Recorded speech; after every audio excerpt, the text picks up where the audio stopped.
Hey everyone, Stacks there, checking out New Mutants #1, and of all the X titles, I gotta say this is one that I am not very familiar with. New Mutants was one that I picked up a few issues of it. I was actually flipping through some long boxes, seeing what I had.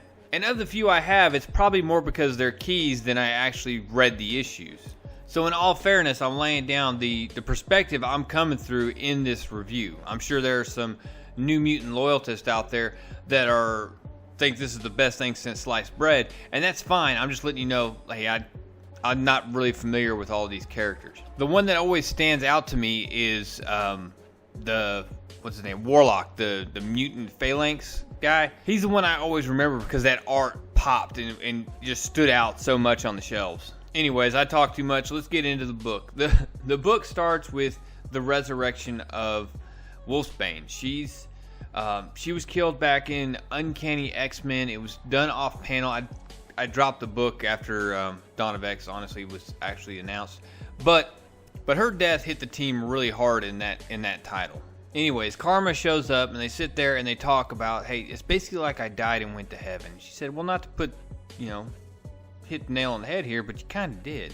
From there, we join Mondo and Cypher, and Cypher is basically running some experiments trying to build a better way to communicate with Krakoa. And the whole thought process here is that if Mondo absorbs some of Krakoa using his mutant abilities, that he'll be able to somehow sense it and communicate through it. So Mondo does, he absorbs it, and he's sitting there, he's listening and trying to feel it, and nothing's working, right? Well, before they give up, Cypher says, okay, one more thing, and then he looks over to Krakoa and tells him, you try. Well, when he does, he produces 1 billion gallons of nightmare fuel because Krakoa's face pops up on Mondo's stomach, and it's creepy as sin. Cypher's reply is like, yeah, I'm never gonna sleep again, thanks for that. But they do find out that they can communicate this way, but Krakoa is like, this doesn't feel like it is over now. And Mondo agrees once he snaps out of it and is like, yeah, we're not doing that ever again. And just about everybody my age had a flashback to Total Recall in that moment. Open your mind. Y'all go check out the clip if you don't know what I'm talking about. Total Recall, stomach guy. And I'll save you a bunch of dialogue that honestly is just kind of back and forth banter. There's some cute, funny moments, haha. Not in a bad way, honestly, I had to kind of take a break from this book and come back to it later just because it wasn't grabbing my interest that much. You have the rest of the team introduced as far as Magik, Sunfire, Mirage, and Chamber, all of them sitting around. There's some jokes about this coffee that Krakoa has begun making, and they finally realize that, hey, you know who's missing here, right? And of course, they're talking about Cannonball, who is all the way on the other side of space, hanging out with the Shiar. And like that, they throw caution to the wind, they hop on the ship with the Starjammers, and they hop a ride to Shiar space. Now, the agreement here is that Corsair doesn't have to take them to Cannonball. He just has to get them to Shiar space. You're just hitchhiking to Vegas, buddy. I didn't say I'd drop you off at the MGM Grand, you know what I mean? So a couple other things that happen on the ship on the way to Shiar space. We find out that they are bringing one of the Krakoan gateways to Cannonball. Well, for whatever reason, the plant throws off the local environment in the local biosphere of Chod's, I guess, garden, and ends up killing off a bunch of his plants that he's been waiting 10 years to eat because they're a delicacy on his homeworld. So there's that. Well, in order to stabilize it, they take it and they place the plant inside of Mondo, and that seems to help and prevent any more further death of this delicious delicacy.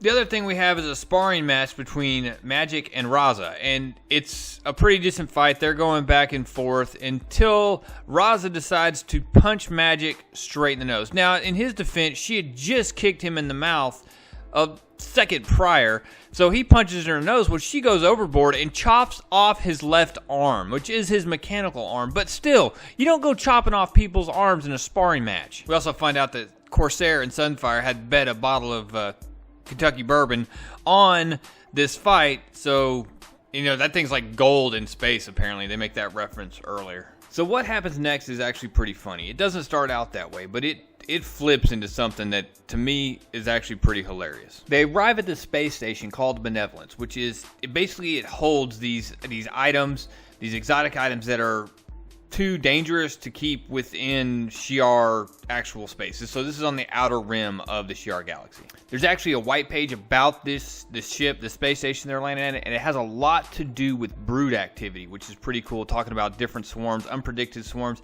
and actually a king egg that can create all kinds of problems because of the pheromones it releases. So this is the part where a lot of people, I think, thought that this book went bad, and I actually think it's really funny. So what happens is when they arrive at this facility, Corsair calls them all into a room and says, look, I need to lay down some ground rules. So he's sitting there looking like Ben Stiller dressed like a pirate and explaining to everyone that, look, we're doing some pirate stuff here. There's nothing for you outside the ship, understand? He's like, what's the worst thing you can imagine? And Wolfsbane pops off with judgy fundamentalists, and Chamber pops off with people with 4 arms. And Corsair comes up with some on-the-spot, award-winning, just ad-libbed storytelling here that's beautiful. He said, well, this spaceport is now owned by somebody who's a priest, and he's got 4 arms, and he makes the Pope look like a dirty sinner. And he concocts this exceptional story about how oppressive they are with this religious fundamentalist stuff. And it's hilarious because after he leaves, his story was so good that the New Mutants are like, well, people can't live like this. We got to do something.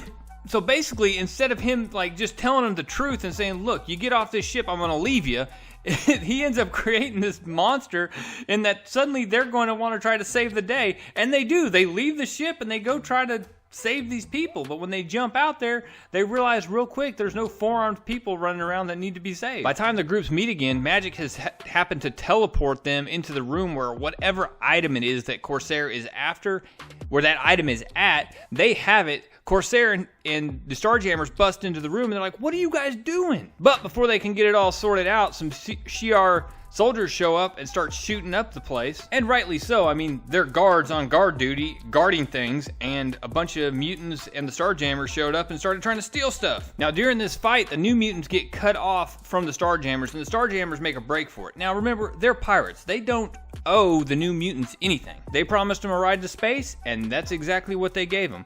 Now, when they make it back to the ship, Sunfire's still back there, and he's like, well, what's going on? Where's everybody? And Corsair just breaks it to him. Bad news, kids. All your friends are back there in a fight with some Shiar shock troopers, and I don't see much hope of anything for them, so it's going to be a bad ending. As far as us, we're leaving. If you want to go help your friends, you go do it. But we said we'd get you to Shiar space, and it's exactly what we did. You're welcome. In a pretty funny moment, he tries to pull the victim cards. He's like, why would you do that? What have we done to deserve this?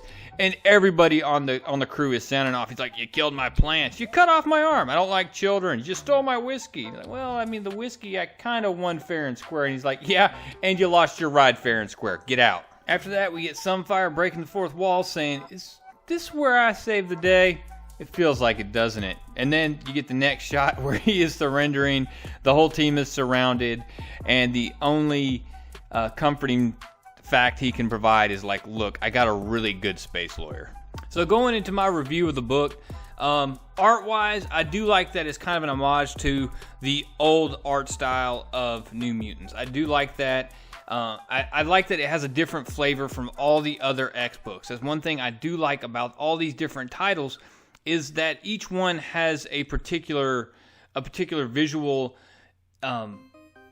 difference that you can tell it's a different flavor of X-Men. You know what I mean? The different art styles, just setting up a variety, and I do like that. Each one doesn't have to be for everybody. As far as the storyline, like I said, this took a while to get started and was kind of annoying. I didn't finish the book the first sit through. I sat down. I got up to about where the coffee jokes and stuff were, and like, what is this? And put it down.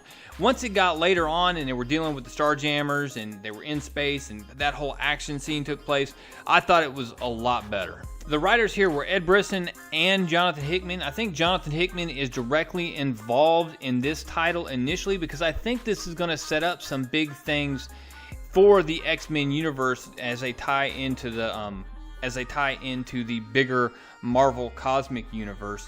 Because when you go back to some of those different X timelines through Moira, the one thing that kept coming up was there were a ton of mutants in Shiar space. So it'll be interesting to see if that happens in this current timeline that we got going on. So as far as a recommend for this, I would have to look in the eye and say that this is it depends. If you are looking for something that's a lot more serious and you want the actual X titles and you want a bunch of action, this book's probably not for you. But if you want a storyline that I think is heading somewhere and that's going to tie into the bigger picture of the X continuity going forward, I'd say definitely pick it up. Looking at how they're going to develop these characters, you're not really invested in any of them at the moment, but I think you could be with a little bit more development. And like I said, this is coming from a guy who was not into the New Mutants, the original New Mutant storyline. So anyways, guys, that's all I got for right now. Make sure you hit that subscribe button if you haven't already. I sincerely appreciate it. It looks like as long as things keep going the way they are, I'm going to hit my goal of 2,500 subs before... I said before December 30th, which it looks like I'm way ahead of pace for that. So thanks to everyone who's hit the subscribe button, new and old. It really means a lot to get that support and to see the channel growing. Also, if you hit a like and leave a comment, it just helps draw more views to the channel, which of course helps it grow. And if you take the time to share it on social media, I sincerely appreciate it, guys. That's all I got. Real Comic Stacks, out.